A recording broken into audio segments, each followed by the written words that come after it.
Bem-vindos a mais um episódio do Barra de Espaços. O meu nome é Jacinto Villa-Lobos Sade, sou aluno da Faculdade de Arquitetura e comigo tenho aqui o meu colega e amigo Francisco Ornelas. Ora, muito boa noite. E também o meu outro colega e amigo Duarte Rosa. Olá, viva. E hoje vamos estar a falar sobre desenho. O título do podcast de hoje é As Mãos que Pensam. Eu gostava de começar a fazer uma breve introdução ao tema e essencialmente explicitar um pouco sobre aquilo que nós vamos estar a falar hoje. E começar com um conceito de Martin Heidegger, que dizia que as mãos eram órgãos pensantes e que o ato de desenhar era como que uma transmissão de uma ideia da nossa cabeça para o papel.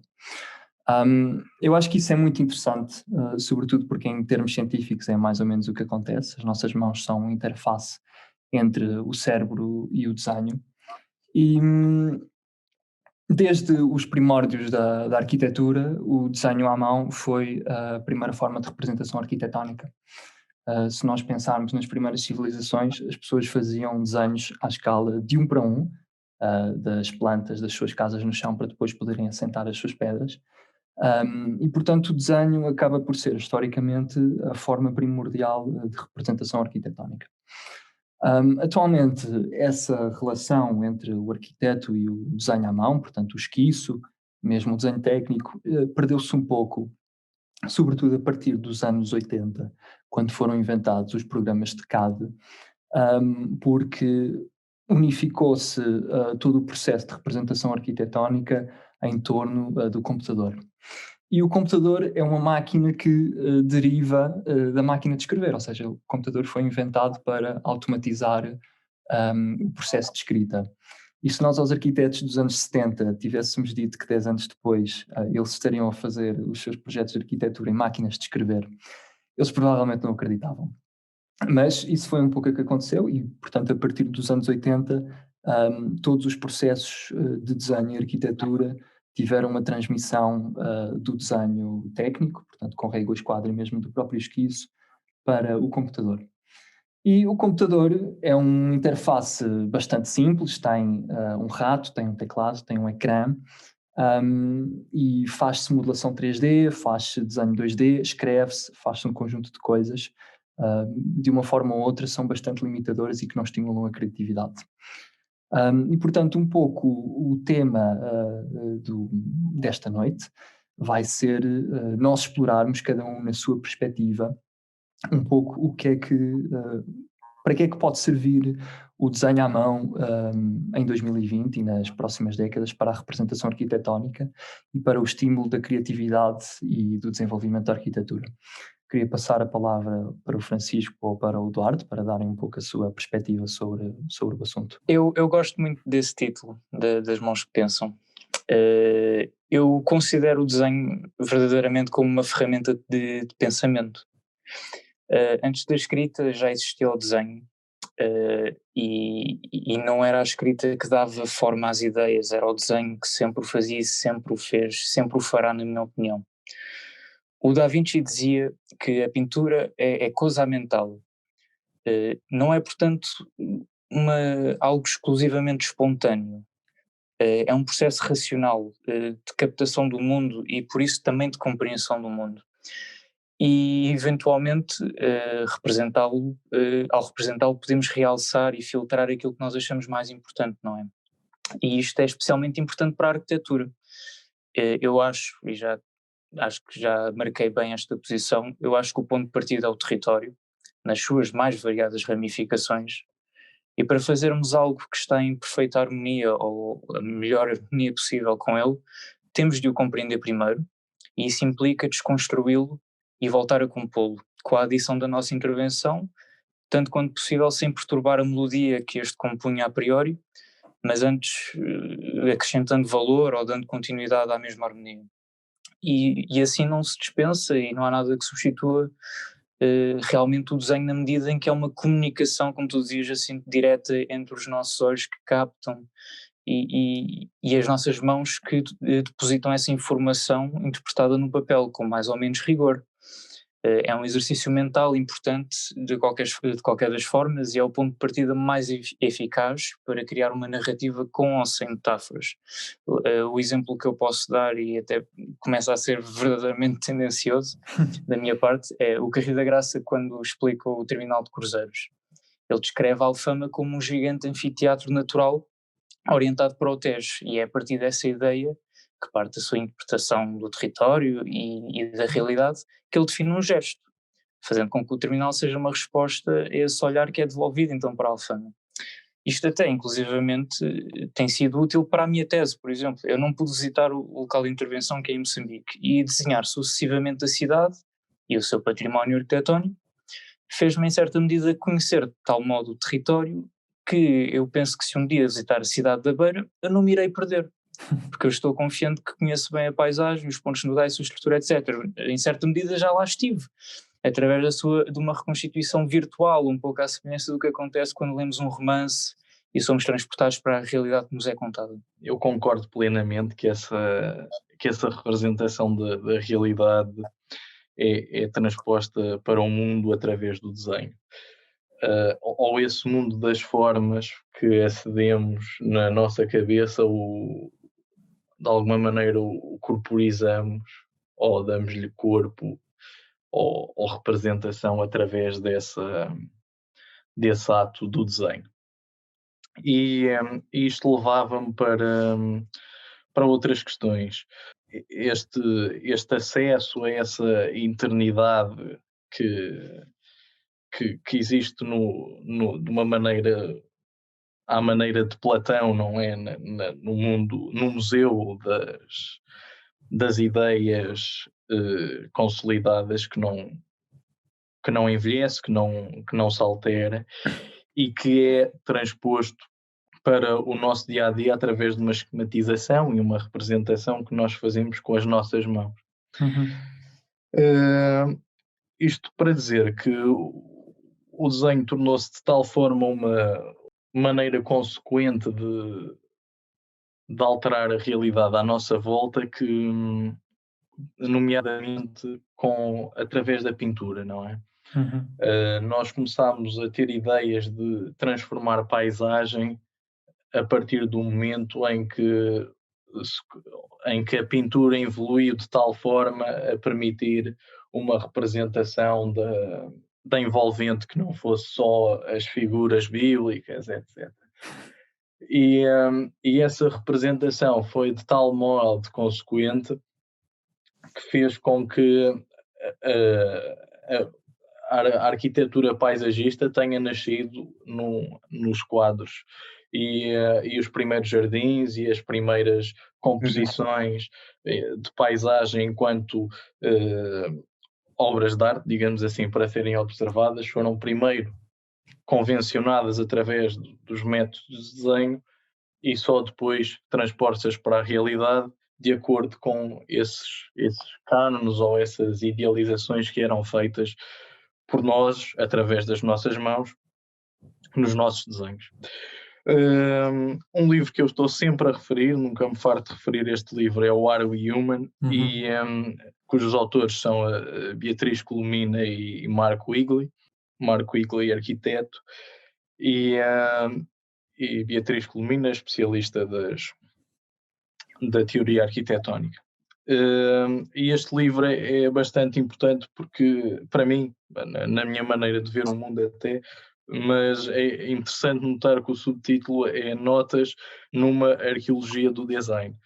E eles propõem uma visão, ou um estudo, ou se quisermos uma tentativa de explicação do design através de um método de escavação não literal, mas uma escavação ao longo das várias camadas de design que nós fomos adicionando sobre o mundo, sobre nós próprios, sobre aquilo que nos rodeia, ao ponto de que aquilo que nós desenhamos acaba por ser também parte de nós. E aqui um dos capítulos até inicia dizendo que nós humanos criámos o design para assistir à nossa atividade, mas o que o que o design acaba por fazer é redesenhar-nos a nós próprios. Nós hoje já não viveríamos sem as extensões que nós próprios desenhamos, não é? Claro. É que são próteses, ao fim e ao cabo. Até nos permite inferir que aquilo com que nós desenhamos, aquilo com que nós procedemos a essa representação da realidade, fez com que nós próprios nos obrigássemos a fazer mudanças, quer a nível fisionómico, quer a nível mental, para podermos conceber, para podermos projetar, para poder pensarmos o futuro. Sim, Isso que alterou o nosso cérebro, no sentido evolutivo de que nós já não somos Homo sapiens, somos Homo sapiens sapiens, porque é o homem que sabe que sabe. Exato. Portanto, já não só sabemos coisas, como nós sabemos que sabemos coisas. E também sabemos que nada sabemos.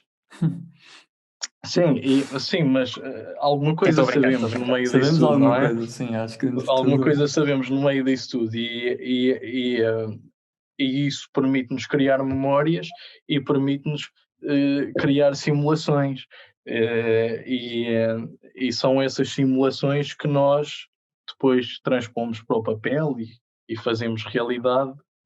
Sim, eu acho que aí tu tocas numa coisa interessante, que é justamente o processo de design, mais do que o processo de design, porque são coisas diferentes. O processo de design como amplificação ou como reestruturação do nosso mundo físico, não é? E a própria arquitetura faz isso, não é? A arquitetura, entre outras coisas, também constitui plataformas que sustentam atividades humanas, e isso também pode acabar por depois introduzir novas dinâmicas na sociedade, não é? E eu acho que isso não é um erro, é a ordem natural das coisas. Eu acho que houve aí uma coisa interessante que se pode sempre referir sobre o design, e voltando um pouco àquela questão de que o Duarte estava a falar há bocado, da cidade da Beira, da tese dele. Tu não pudeste visitar o local da tua tese, mas tu, através do Google Maps, tu conseguiste fazer os desenhos da cidade e, portanto, conhecer a cidade através do desenho. Eu acho que o desenho é, com frequência, se não muitas vezes, um processo de conhecimento. Sim, é sobretudo de uma compreensão um pouco mais profunda do que... Exato, mais empírica do que propriamente superficial, não é? E do que aquela que resulta de uma observação imediata e... Sim, pronto, e de uma captura imediata, de certa forma, porque no fundo a fotografia, aquilo que faz é captar um conjunto de detalhes que tu não interpretaste intelectualmente. Portanto, uma das coisas... Exato, sim. O desenho, no fundo, eu, de todas as vezes que saí para desenhar à rua, imagina que estou a fazer um projeto onde aquilo que me interessa é conhecer um determinado espaço ou conhecer uma determinada arquitetura.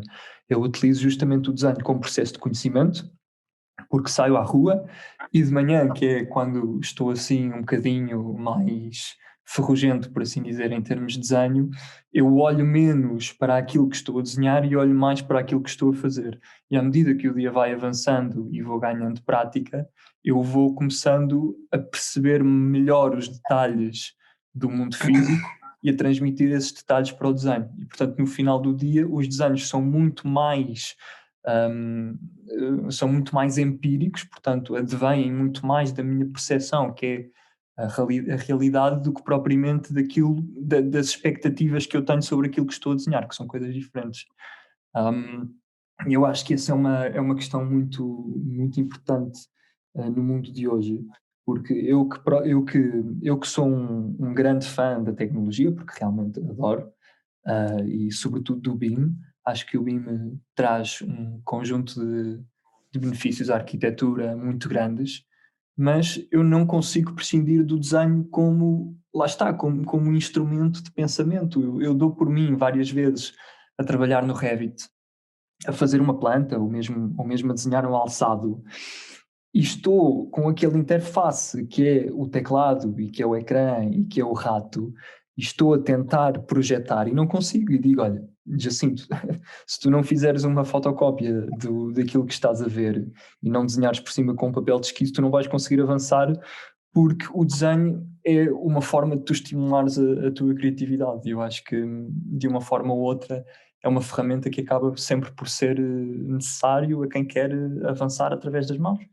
Eu pessoalmente não faço essa distinção entre design e desenho, até porque o radical da palavra é o mesmo e Sim, tem o também mesmo existe. propósito, não é? Uhum. Portanto, aquilo que é um produto de design, que no fundo quer dizer que foi um produto que teve na sua concepção um momento de desenho, não é? E Uhum. esse desenho considerou várias perspectivas e vários critérios. Há a tendência de pensarmos que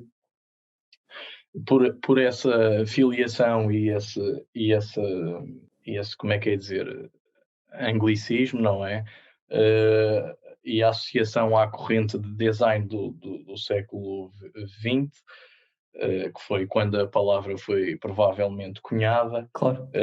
tem essa associação a uma coisa fria e uma coisa pragmática que responde a uma excessivamente necessidade funcional. concreta, mas a realidade é que o design existe desde que Desde a roda? nós batíamos pedras para afiar e fazer facas, Sim, sim, etc. sem dúvida, sem dúvida. E, aliás, o que este livro que eu tinha referido inicialmente trata, sobretudo, tem um capítulo só sobre isso, que é que os arqueólogos, na altura, no século XX também, nos finais do século XIX, quando descobriram as primeiras primeiros objetos afiados por humanos, entre o primata e o humano, caracterizavam esse momento como o momento em que o, o, o, o momento em que deixámos de ser macacos e passámos a ser humanos, porque começámos a considerar questões funcionais. Mas a realidade é que a maior parte desses objetos afiados que chegaram aos nossos dias têm sempre acabavam por ser objetos muito simétricos, com características que não contribuíam em nada para a sua melhor eficiência. Motivos E decorativos também, não é? motivos decorativos, e a maior parte das que chegavam até aos nossos dias não tinham qualquer indício de algum dia terem sido usadas. E, Uhum. e Foram enterradas para serem e descobertas uns supunha-se anos mais tarde. que eram as mais recentes, ou das mais antigas eram as mais recentes, e, e eram as que estavam melhor preservadas, e o que isto diz aos antropólogos é que nós não afiávamos só facas para, sei lá, abrir animais, cortar frutos, Caçar, não é? etc., mas cumpriam um propósito estético e decorativo, e quem sabe até Religioso, em última de instância, até. religioso, de identitário, cultural, de sobressair as capacidades, ou fazer um tributo a quem eram os seus portadores, Também que se obviamente considerava isto depois o tem uma status relação social, não é? com exatamente o status social, etc., e que terão certamente a ver com isso. E portanto, considerar o design como essa ferramenta puramente tranquilizadora do mínimo, da Exato. coisa imensamente pragmática, Claro. disse reduzir, é redutor, não é? É Sim, redutor, acaba por ser redutor. Olha, é um pouco como reduzir a arquitetura a um abrigo e como reduzir a roupa a uma segunda pele que apenas serve para nos aquecer, não é? Sim, exatamente. sim, eu acho que eu quando referi há pouco essa questão da diferença entre um pouco o design e o desenho. É para ser hum, rigoroso, não é? Sim, eu utilizava a concepção de design como uma coisa um bocadinho mais formalizada, não é? Ou seja, a arquitetura é design, no sentido em que é um desenho planificado e é um desenho quase que meditado, não é? Ou seja, tu para fazeres um projeto de arquitetura, tu aquilo que estás a fazer essencialmente é sobrepor desenhos uns em cima dos outros para chegar a uma determinada conclusão ou para fazer avançar uma determinada obra de arte que seria a arquitetura. Mas eu utilizava justamente essa diferença, porque a questão do desenho, a meu ver, começa essencialmente como uma espécie de brainstorming, ou seja, para tu alcançares o produto final do tal design, mesmo que tu estejas a desenhar uma mesa, estejas a desenhar uma cadeira, estejas a desenhar um edifício, as coisas normalmente começam com um esquiço e começam com uma relação mais natural e mais orgânica entre o ser humano e aquilo que estamos a tentar representar. E isso é obviamente uma característica do ser humano e que nos diferencia das outras espécies, justamente porque tem, em primeiro lugar, um propósito estético, mas depois também tem um propósito prático, que é planificar uma determinada coisa, neste caso a arquitetura. Eu acho que nesse sentido o desenho e o esquiço e a nossa relação às vezes um bocadinho, como é que eu ia dizer, que se tem perdido um pouco nos últimos anos com o desenho à mão, é essencialmente o facto de nós, através do desenho, conseguirmos representar ideias de uma forma mais imediata e, em última instância, conhecermos o nosso projeto de arquitetura ou o que quer que seja que nós estejamos a desenhar antecipadamente e que nos permitam planificar fases futuras. Sim, eu por Nesse acaso eu sentido, acho que é muito interessante e muito prático. eu acho que esse abandono do desenho, eu particularmente não acho que ele tenha sido assim tão abandonado. Acho mesmo que a produção artesanal tem sobrevivido porque ela reinventa-se de uma maneira extraordinária, na minha opinião. Eu acho que se temos observado algum abandono, será talvez, não sei se dizes na academia ou na profissão, mas é que nós estamos tão formatados para responder com prazos Claro. e limitações Questões que às técnicas, vezes o processo não, criativo sim, fica à parte, não é? obviamente que nós temos tendência para ir para utilizar ferramentas que se calhar resolvem com maior eficácia alguns problemas, mas há um tema que eu gostava de abordar a propósito de coisas que já falaram, tu Jacinto, quando falas de observar a cidade e captar cada traço, e também tu, Ornelas, essa questão do o encanto que o design também pode ter. O que me chama mais a atenção neste tema a propósito da arquitetura e sobretudo remetendo para a prática ou para a academia, lá está, é um deslumbramento pouco saudável que se pode desenvolver com o desenho. Nós tendemos a criticar mais as tecnologias Do que o próprio digitais. desenho. Sim, e talvez isso se estenda para além do desenho à mão, aquilo que eu vou dizer. Eu acho que no geral é dada uma deselegante importância às imagens e pouco ao seu significado. E eu sei que tenho insistido nisto e até já se torna cansativo de ouvir, provavelmente. Mas é importante. Mas preocupa-me e chateia mesmo que as pessoas mais jovens tenham perdido a capacidade de ver o valor das coisas, pelo menos que tenham perdido o discurso poético. Sim. E que vejam o mundo de uma maneira excessivamente prosaica ou pragmática, literal, redutora, enfim, não me quero exaltar com isto. Superficial. Sim, que é um bocadinho aquilo que estávamos a falar sobre o design. Eu gosto particularmente de desenhar pessoas, eu gosto de fazer retratos e é curioso que ainda hoje as pessoas peçam retratos, apesar da fotografia satisfazer essa necessidade de um modo mais imediato. Parece que lá está, a produção artesanal tem-se reinventado e tem sobrevivido apesar desta aparente tendência para o uso excessivo das ferramentas digitais. E isso também se deve a um encanto sobretudo para o produtor, não é? Quem faz o retrato, etc. Eu acho que isso também se deve ao facto da fotografia poder ser produzida várias vezes e o retrato pintado ou o retrato desenhado uma coisa mais lenta, uma coisa mais... É único e é uma visão específica, não é? E irrepetível, se idiosincrática, porque tem a ver com o autor, sim, tem a ver com... É uma interpretação especial da realidade, Claro. é filtrada e incrementa isso também o seu valor e não é algo gratuito. Fundamentalmente aquilo que nós... que as pessoas procuram quando pedem um retrato, obviamente que não é a pura e simples representação de si próprias, não é? Exatamente. Procuram a arte, não é? Procuram também guardar de alguma maneira a maneira como foram vistos pelo artista, ou, Sim, Exatamente. ou a Isto não é, interpretação que o artista faz da realidade. Porque quando isto não é nós... para descredibilizar a fotografia, porque definitivamente a fotografia é arte, porque como a restante arte tem a capacidade de atribuir valor e celebrar coisas que à partida não são celebradas, ao permitir uma ressonância entre o público e as coisas mais mundanas. Mas sem dúvida, acho claro. que também não estamos a falar bem da mesma coisa, ainda há bocado só a questão do Jacinto estar a dizer.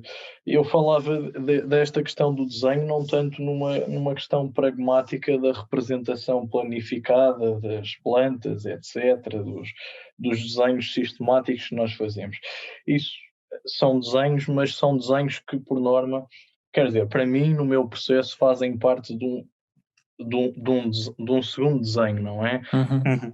Há uma Exato. realidade que se idealiza e que nem sei se são plantas, às vezes são perspectivas, às vezes não são perspectivas, às vezes são coisas todas avariadas que não fazem qualquer tipo de sentido e não fazem qualquer tipo de sentido, depois vão sendo convertidas, vão sendo aprimoradas em desenhos sucessivos até constituírem uma ideia. E quando nós falamos desta questão do design, era isto que eu estava a tentar abordar, não é? Nós desenhamos... Sim, eu percebi. Pois, e então não é tanto irmos desenhar com o régua e escada. Eu não sei se o desenho se tem de facto perdido ou não, como dizes, Duarte, porque de facto estes processos mais... digamos, rigorosos, mais aprimorados, no sentido de dar uma componente técnica, etc., não sei se estão assim tão mal ou se ganhávamos alguma coisa em fazê-lo com canetas, mas... Bom, eu tenho uma opinião bastante vincada.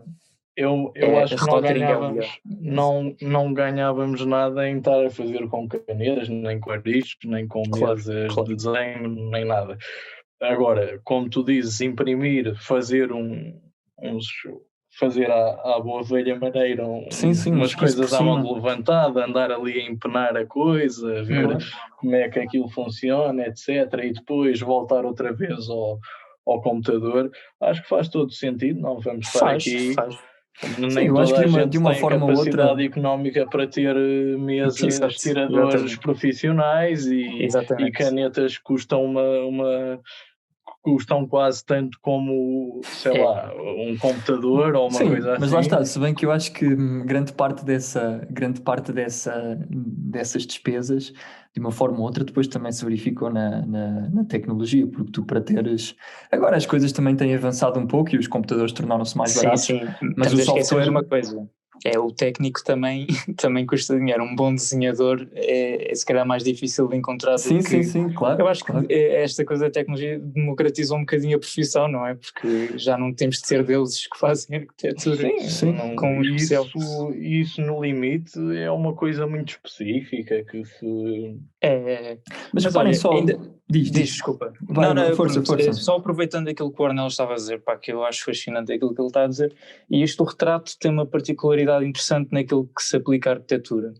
E agora remetendo também para a tua parte, assim, quando nós vemos uma pessoa a partir de um retrato, nós mais depressa avaliamos a beleza da obra em si do que a beleza da pessoa retratada, não é? Nós não estamos preocupados em qualificar se a pessoa é bonita ou feia.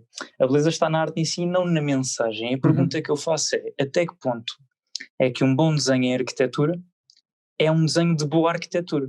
Ou seja, será possível que o desenho às vezes nos extraia? Eu acho que esse é o tema mais interessante que nós podemos avaliar, porque... Exato, repara, porque será que o desenho às vezes não nos extrai na medida em que nos faz enamorar não pela ideia, mas pelo próprio desenho? Acho que sim. E não será talvez esse o problema de muitos arquitetos, não vou dizer nomes, mas nós sabemos que... E por consequência de muitas obras de arquitetura, esta incapacidade de nos desenamorarmos de uma beleza imediata, eu acho que isso tem... da preservação de conceitos e de uma qualidade de projeto na sua íntegra, não é? Eu acho que tu falas do desenho, mas esqueces de que atualmente os renders e todos os outros métodos... É isso, ou seja, no para além do desenho, era isso que eu queria ressalvar. Não, isto vai para além do desenho. Sim. Esta questão da imagem, não é? Claro, repara, nós no outro dia estávamos a falar dos desenhos do Paul Rudolph. não é? Sim. Que são só das coisas mais bonitas, é só da representação arquitetónica mais bonita que eu conheço. Eu tinha visto, eu não conhecia bem o Paul Rudolph, conhecia assim superficialmente, mas estava a ver aqueles desenhos e depois fui à internet ver algumas daquelas obras que ele estava a retratar. Concebidas. Construídas mesmo. E não eram tão boas, ou seja, aquilo que ele estava a fazer no desenho era utilizar justamente o processo lento de representação arquitetónica, de aperfeiçoamento do traço, da expressão, que não é um substituto da obra em si, porque depois a obra, quando é construída, é aquilo que existe e é aquilo que tem de ser avaliado tal como é. Mas essa transposição que tu estavas a falar do desenho, de nós nos enamorarmos por uma representação ideal da arquitetura, eu acho que isso depois também tem a sua repercussão no mundo atual. Tem, porque apesar até de nós já não assumir... fazermos os desenhos como o Paul Rudolph fazia, fazemos renders que têm mais ou menos o mesmo efeito. É assim, claro, não é que se tenha de fazer desenhos piores, não é? Mas pode haver alguma desonestidade, não é? É uma ideia que até pode assumir algum erotismo, não é? Há aquela paixão carnal que podemos desenvolver por alguém, depois confrontamos potencialmente com uma personalidade pútrida, não é? Claro, que não é exatamente aquilo que nós Eu gostava de ter encontrado um termo melhor para isto, mas será que se pode falar de algum tipo de pornografia arquitetónica que pode estar a comprometer não a profissão, mas talvez a formação, porque eu vejo isto sobretudo nos nossos colegas e também parece ter um efeito negativo no que diz respeito à maneira como se utiliza as referências para os projetos. É de tal modo importante a imagem que, em detrimento do conceito, apenas aproveitamos a casca, acabamos então às vezes por copiar modelos. E isso pode condenar a profissão à simples resposta de uma moda, que ao fim e ao cabo resulta de uma visão superflua da arquitetura, acho eu. Eu acho que isso não é Não quero é ser só muito de hoje. fatalista com isto. Não, eu acho que tu estás a tocar numa preocupação que é naturalmente a nossa preocupação, porque atualmente com o Instagram e com todas as redes sociais, a questão da imagem sempre foi importante em arquitetura, sempre. Desde que se tem registro de desenhos e de quadros e de outras formas de representação da arquitetura, que a representação da arquitetura é importante. Mas atualmente eu acho que ainda é mais, porque a representação da arquitetura está massificada, por um lado, pelo render, mas por outro lado também pelas redes sociais. E sim, portanto, o render, por acaso, o render é uma forma de desenho, inevitavelmente. Não, e pode ser honesta, pode ser mais honesta que o desenho. Eu até critico um pouco quando se utiliza o desenho como uma ferramenta de retórica, para ajudar o discurso. Ou seja, tu não consideras que o render é quase como uma evolução natural desses processos de representação falaciosos? Porque tu tens renders que depois não correspondem à realidade e que uma pessoa trabalha muito sobre aquilo e no final não tem nada a ver. O render muitas vezes obriga-te, nem que seja, quanto mais não seja, a testar o teu edifício e a ver como ele se relaciona com o contexto. Sim. Em termos do diálogo que ele estabelece com o envolvente, porque há pessoas que só desenham o seu edifício. Sim, desculpa. Não, há pessoas que só desenham o seu edifício e depois, quer dizer, o edifício em si pode ser muito giro, o desenho pode ser muito giro, depois quando ele está construído e quando se depara com a realidade, percebem, é um ovni que está ali, foi concebido. Eu pessoalmente não considero, quer dizer, acho que sim, há uma vertente um bocado pornográfica da arquitetura, isso é verdade. Mas acho que nasce desta cisão entre o desenho e a realidade. Porque eu interpreto um bom desenho como um desenho que capta ou que rouba certas coisas, certos pormenores ou certas características à realidade, ou as características que interessam aos olhos do observador, as transpõem para o papel e a modificam, não é? E quando nós fazemos um desenho de um novo projeto, não é? De alguma maneira há que captar ideias ou um conjunto de coisas que ligam aquele edifício ao lugar, ou quando fazemos um desenho só, por exemplo, do interior do edifício, etc. Este desenho é tanto melhor, ou o edifício é tanto melhor, ou avaliando os dois em conjunto, tornam-se tanto melhores quanto nós quanto nós sabemos que aquilo que está representado no desenho, mesmo que não apareça ao contexto, não é? Transporta nesse mesmo desenho algumas características que ligam esse desenho claro que a um sim. espaço, não é? Sim, Claro que sim, sim. claro que sim. Mesmo que eu não Isso veja é ao exterior, inevitável, quase. nem tenha, Certamente, certamente. mas esse desenho de alguma maneira corporiza ou materializa uma ideia que está em profunda sintonia com o sítio. Aquilo que acontece hoje em dia com essa questão de haverem muito bons renders, mas também às vezes não são muito bons renders, às vezes são só renders sensacionalistas, e isto às vezes é muito difícil discernir para o público em geral, só porque parecem muito apurados no termo da realidade dos materiais, etc., mas não se Exato. faz a avaliação no desenho como um todo. Peca sobretudo porque já não há ali características, nem ideias, nem nada que estejam conectadas com aquela realidade. Existe só uma vontade e um desejo transformador de quem fez o desenho ou produziu o projeto, que é materializado naquela ideia, mas aquilo existe só sobre si, não tem qualquer diálogo ou qualquer Quase conexão com... autista, é uma forma de... Exatamente. É isso. E é um bocado, ou seja, a crítica que tu estás a fazer ao render é muito parecida com a que eu fazia também aos retratos, porque lá está, a pessoa mais rapidamente vai avaliar os renders, parece que há uma competição para ver quem é que faz o render mais realista, não é? sem dúvida, ou seja, E depois no acaba fundo por também se uma perder coisa um bocado a perniciosa, qualidade do porque projeto. sim. Repara, eu acho que mesmo a questão do render acaba quase para servir como... Ou seja, é uma coisa que nós necessitamos sempre para visualizar a arquitetura, e eu acho que o render veio trazer, no fundo, uma ferramenta que nos permite visualizar a arquitetura de uma forma mais ou menos realista. Com Mas- rigor, talvez. Exato, mas lá está, o Ornelas disse isto muito bem. Eu acho que no fundo vai sempre depender um bocadinho do próprio caráter do arquiteto, porque... Sim, claro, do caráter obviamente do arquiteto, que não é da todo... qualidade da obra, porque há muita Sim, gente que não se vamos lá ver, não se sente confortável com fazer uma representação hiperrealista de um projeto e depois não ter um projeto que não é tão bom, não é? Eu Sim, acho não, que isso é uma coisa e que também tem pode ser uma muito a ver com o escolha... arquiteto.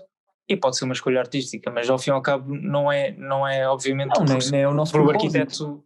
Sim, o problema não está no arquiteto desenhar só o edifício, o problema é quando o arquiteto faz isso com a intenção explícita de ocultar potenciais Claro, sem dúvida. problemas que o seu desenho apresenta quando toca na realidade, não é? Sim. É sobretudo nessa medida que pode ser perigoso o desenho, e não é só mesmo, não é só para o destinatário da obra, é para o próprio arquiteto, porque ele acaba por não se confrontar com isso e não evolui intelectualmente, não é? Isto falando sobretudo dos alunos. Nós às vezes eu percebo que os mais novos, os que entram na faculdade, pegam-se muito ao desenho, têm medo de destruir o desenho para experimentar uma coisa nova, de destruir a maquete, porque a maquete também ao fim e ao cabo é uma espécie de desenho. Sim, é um desenho. Porque estão muito apaixonados não pela ideia, mas pela forma que deram a essa ideia, que às vezes até é fruto de num processo pouco profundo. É uma vontade transformadora que ultrapassa, e é imaturo, essa mistura que se pretende que se faça nos desenhos. Eu agora estava-me a lembrar, nomeadamente, dos desenhos do Lois Kahn, que eu acho alguns... pronto, não são desenhos bonitos, não é? Não tem qualquer... no sentido canónico, não é? Não fazem Não são os desenhos jus do Tomás Taveira, é isso que tu queres dizer, não é? Não. Sim, não tem nada a ver com os desenhos do Tomás Taveira. Estou a falar do Lois Kahn e estou-me a lembrar que, por incrível que pareça, depois as obras dele não são mais... têm melhor ligação ao local e têm um aspecto soberbo em comparação Com aos desenhos que pronto, são desenhos... com ferramentas, não é? Também não sou ávido desenhador, mas alguns desenhos dele que são mesmo... expressivos. Não são expressivos, são... É o contrário, são são um bocado ásperos na vista.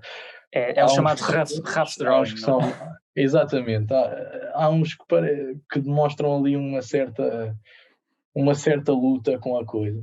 Uma agitação, é verdade. É bonito, porque ele conseguiu imprimir o estado de espírito. Esse estado de espírito de luta para chegar a uma ideia, para chegar a uma conclusão sobre o assunto. Mas pronto, não são assim particularmente nada de especial, mas depois as obras são outra coisa completamente diferente. Diferente, não direi, mas transportam, querem dizer que os desenhos dele de facto tinham uma consciência do que é que era o lugar. Claro. Exato. E depois há uma relação. No fundo, através do desenho, antevia de uma maneira ou outra aquilo que seria o resultado final, que eu acho que no fundo é o grande propósito e é a grande ferramenta que nós temos disposta de uma forma simples e rápida. Sim, podemos separar aqui o desenho em duas partes, que é o desenho pensante, não é? Que eu acho que é aquilo que o Ornelas fala, e o desenho de representação, não é? Há quem depois, desenhe de tal modo bem que o seu desenho pensante acaba por ser o de representação, até porque muitas dessas pessoas não vão ter autocrítica suficiente para ultrapassar essa paixão que têm. Ou seja, há muitas pessoas que eu acredito que sim. Eu acho que tu aí acabaste de fazer uma distinção que é mais uma vez eu vou colocar nesses termos porque realmente acho que pode ser interessante colocá-los assim, que é como o desenho como processo de representação, não é? E portanto é quase como uma espécie de design, onde tu planeias os passos para a execução de um desenho, que seriam as perspectivas que para transmitir as tuas ideias, não é? Mas transmiti-las de uma forma mais técnica, porque o esquiço é, no fundo, aquilo que o Heidegger dizia justamente da relação entre o cérebro e a arte, ou seja, eu acho que o Cisa, tu vês isso no Cisa, ou vês no Taveira. O processo de design está nos outros, não nesses. Achas? O processo de design está no outro. Está nos outros desenhos. Eu acho que o outro é um brainstorming. São um processo de fabricação, já não tem a ver com ou seja, tu estás a colocar o processo de design está no brainstorming, mais ou menos. Está nos resultados finais. Os resultados finais são produtos fabris, são indicações para as linhas de montagem. Sim, mas obviamente aí já é uma fase muito, muito avançada da representação. Eu já não falo de uma representação onde aquilo que tu estás a fazer é justamente a fabricar o edifício, mas, por exemplo, ou seja, se tu, a grande diferença para mim está... Que vende a ideia, ou não? Exato, para mim a diferença está no momento onde tu passas para um desenho que é espontâneo, não é? E que é justamente a fase mais criativa, mais empírica, mais orgânica que tu tens com a tua obra. Isso é o processo de design, de maneira nenhuma o design ou seja, é o processo final. Sim, tu podes colocar justamente as coisas um passo mais à frente. Eu volto só um bocadinho atrás, porque acho que esse processo que tu chamas o tal processo de design, para mim é um processo orgânico e essencialmente de brainstorming. E que para mim é o mais interessante, é o mais importante, porque tu estás, de uma forma ou outra, a tentar representar uma ideia, não é? E essa ideia depois pode ter ou não ter uma relação com a realidade. Quando tu estás a desenhar algum detalhe, esse detalhe normalmente não tem escala, não tem dimensão, não tem materialidade. E quando tu passas para o desenho, que é o desenho com processo de design, aí tu já estás em colocar um conjunto de processos que são nomeadamente as dimensões, os materiais, a escala, etc. O detalhe não tem essa característica de articulação. Sim, não tem essa característica de articulação com a realidade. É mais um processo já, não digo final, mas um processo de apuramento técnico e construtivo. Não tem qualquer tipo de... tipo de pensamento. Esse brainstorming que estás a dizer não acontece com desenhos de detalhes, quanto muito tu indicas que queres pôr uma pedra ali, pôr esta não sei o quê. Obviamente, porque aí tu já passaste para a fase seguinte. Depois de já teres definido onde é que são as coisas e como é que vão ser, é que vais lá dizer como é que elas se agarram umas às outras e Exato. Eu, por acaso, já testemunhei na faculdade um projeto, pronto, vou deixar isto no anonimato, obviamente, um colega ou uma colega falava de um projeto que tinha surgido a partir da ideia de um detalhe construtivo. Aliás, no segundo ano, neste momento, isto agora, o partido do projeto parte da ideia de ter de construir com madeira, não descartando, obviamente, a importância desse exercício. Compromete logo esta ideia de pensar as coisas numa escala que são necessárias na arquitetura, como o território, etc. E realmente isto para dizer que eu acho que o detalhe não entra ou não deve entrar logo nessa questão do brainstorming, porque pode ajudar, mas também pode colmatar-te o pensamento, não é? Tens de ter uma fase um bocado mais livre de pensamento. Obviamente que se tu puderes ter noção de uma ideia à partida que possa ajudar a concretizar o que tu pensas, tanto melhor, não é? Sim, mas isso aparece representado em texturas, nas perspectivas. Claro. Pode depois consagrar-se, esses próprios desenhos que nós falamos das plantas, dos cortes, dos detalhes, podem consagrar-se realmente como peças interessantes, não é? Eu tenho um livro sobre a construção da Torre Eiffel que realmente eu fico a babar-me a ver os desenhos, os detalhes técnicos daquilo tudo, não é? Acaba por se consagrar como uma peça de representação e muito bonita. Mas acho que isso é uma coisa que acontece a posteriori. Sim, eu acho que a grande questão ou seja, no fundo o desenho é uma coisa muito vasta e eu acho que nós em futuros podcasts até podemos tentar aprofundar este tema de uma forma um bocadinho mais científica e tentar dar exemplos mesmo de arquitetos que têm várias aproximações e em que utilizam o desenho de formas diferentes nas suas metodologias. Porque, por exemplo, eu estava há pouco a falar falei um pouco sobre o Tomás Taveira e de que eu acho que os desenhos do Tomás Taveira, para bem e para mal, são extraordinários. Uma pessoa vê aquilo e realmente... eu, por acaso, não acho nada de especial. Não gostas tanto. Eu, por acaso, acho que são muito bonitos. E eu acho que transmitem uma ideia que depois pode ter ou não uma relação com a realidade. Porque o Tomás Taveira, essencialmente, aquilo que faz é desenhar com muitas cores e depois essas cores, que no fundo são o brainstorming, ou que são a tal forma que ele utiliza para ligar o cérebro e o pensamento criativo à representação visual, depois, a meu ver, tem uma tradução demasiado literal para a realidade. E isso é uma crítica que eu faço e acho que é aberto e que muita gente tem a mesma opinião.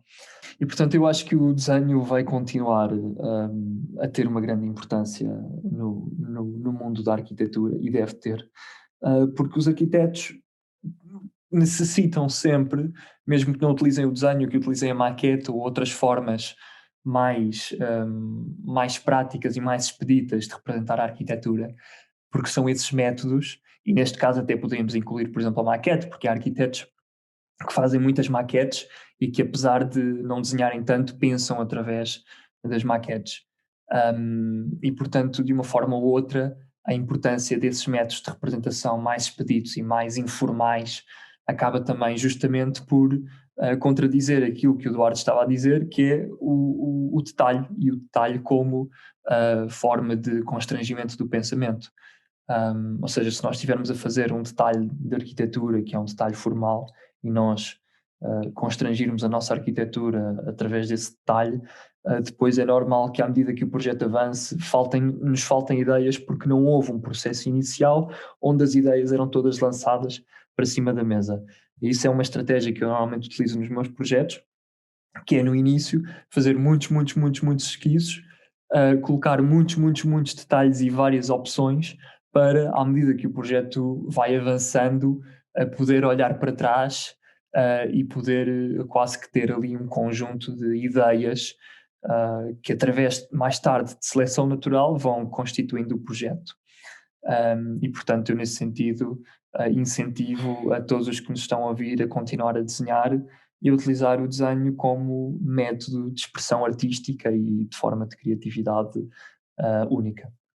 Sim. Eu apelo também, obviamente não foi isto que disseste, mas pode ficar a ideia de que tem de haver uma decisão entre usar uma ferramenta e outra, e eu digo, pá, não, desenhem e façam maquetes e façam renders e façam plantas, desenhem nas maquetes, maquetizem os desenhos, transformem o desenho em render, desenhem em cima dos renders. Porque, São muitas recomendações, Duarte. não, no fundo tem de ser, nós temos de ver a coisa como ferramentas complementares, não é? Claro. E nós não podemos, é fatal, nós temos de acompanhar a evolução da nossa profissão, não podemos ignorar que os Archicads e que os Revits e que os AutoCADs existem, não podemos ignorar a sua existência, não podemos fingir que eles não existem, portanto...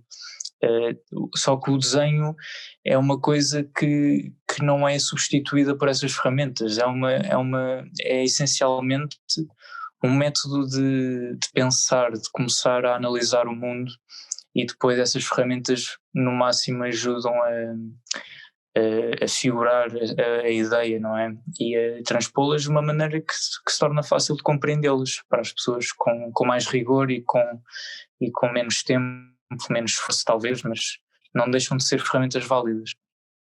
Eu ia comentar que de facto o desenho da maneira que quer que seja, não é? As maquetas também são desenhos 3D, chamem-lhe o que quiser, não é? Portanto, este ato de desenhar acaba por ser uma materialização, mas também não funciona só como a exteriorização da ideia, não é? Quando nós estamos a desenhar, estamos a calcular, estamos a fazer uma série de processos cerebrais que fazem com que a cada desenho que nós fazemos, além de estarmos a exteriorizar linhas ou objetos 3D ou o que quer que seja, nós também estamos a assimilar nós próprios e estamos a incorporar essa informação de uma maneira bastante de uma maneira quase física, quase sim, o desenho como processo de conhecimento, quase automática, não é? Quase automática, mas de uma maneira mais profunda do que aquilo que é produzir uma imagem instantânea, não é? E é nesse sentido que eu acho que o desenho é uma ferramenta tão valiosa em conjunto com as outras todas.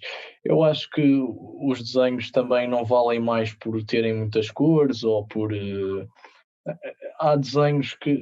Esses desenhos que comentavas desse senhor não Isto remete para o less is eu more, acho que não são nada demais, precisamente porque são grandes conjuntos de cores que não têm qualquer conexão com a realidade, composições extremamente desequilibradas, aquilo nem muitas vezes nem alçado aquilo é coerente consigo próprio, não é? Nem consegue estabelecer relações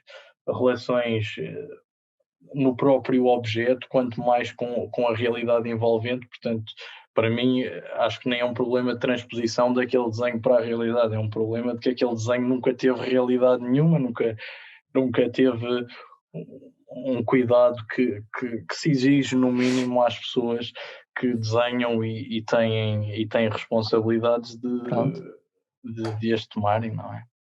Ou de as assumirem. Sim, eu acho que nesse sentido, pronto, isso depois obviamente vai sempre depender dos gostos de cada um. Não, isto não são gostos, isto é uma questão ética e... Sim, eu concordo. Nós podemos obviamente achar que o desenho em si é bonito e tal, mas nós não temos de pensar que são desenhos que são feitos a propósito de uma coisa muito consequente, que é a arquitetura, não é? Sim, exatamente. Mas lá está, se tu valorizares esse processo de brainstorming através do esquiço ou através do desenho, que é uma coisa que eu particularmente acho que esse arquiteto faz bastante bem, a questão está justamente quando tu passas o tal enamoramento ou a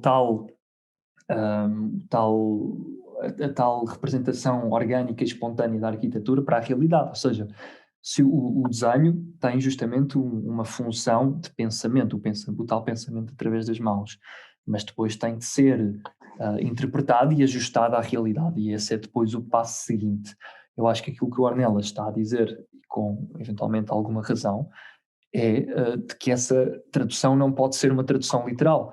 Ou seja, não pode ser o desenho que tem uma finalidade de representar uma ideia, não pode ser a ideia final, porque é necessário um processo que neste caso em concreto está em falta. É aquilo que eu estava a dizer há pouco, que tem a ver com esta questão. Se o desenho não é usado como uma ferramenta de pensamento e se é simplesmente uma ferramenta de exteriorização daquilo que vai no nosso mundo das ideias e nunca há uma discussão entre desenhos e há uma afinação nesses desenhos para se traduzirem num aspecto consequente, trata-se apenas desse desejo de modificação da realidade, desejo transformador, que acaba por dar à luz coisas que depois pronto, eram válidas nos primeiros desenhos, eram válidas até metade do processo, não é? A partir do momento onde aquilo começa a ter acho que aí partilhamos a crítica. Começa a deixar de ter qualquer conexão com a realidade e continua a ser uma realidade isolada, uma coisa autista, uma coisa que depois, no fundo, para o resto do comum dos mortais, quando o desenho devia ser uma ferramenta para uma leitura, digamos, para uma leitura comum, ou uma leitura acessível a que os outros humanos conseguissem um aspecto comunicacional, não é? Acaba por continuar a ser uma coisa totalmente autista, isolada, e que no fundo acaba para o resto do mundo por serem objetos vazios, arquiteturas do nada, coisas que não têm qualquer pingo de realidade, de consequência, de claro. O que quer que seja. Sim, só dizer, eu particularmente, obviamente não vamos tornar este podcast sobre o Tomás Taveira, eu acho que só o próprio Tomás Taveira é que compreende as suas obras, e não estou a dizer isto para o bem e para o mal, obviamente que se pode criticar, porque nós, no fundo, enquanto arquitetos, somos agentes da sociedade e temos de cumprir um serviço, não é? Temos de julgar com o espaço é um bem coletivo, a paisagem, a cidade é um bem coletivo, não é? E nós não podemos ser autocratas por isso mesmo. Sem dúvida. Eu, por acaso, eu gosto dos desenhos, mas são claramente desenhos cujo valor reside no próprio desenho, claro.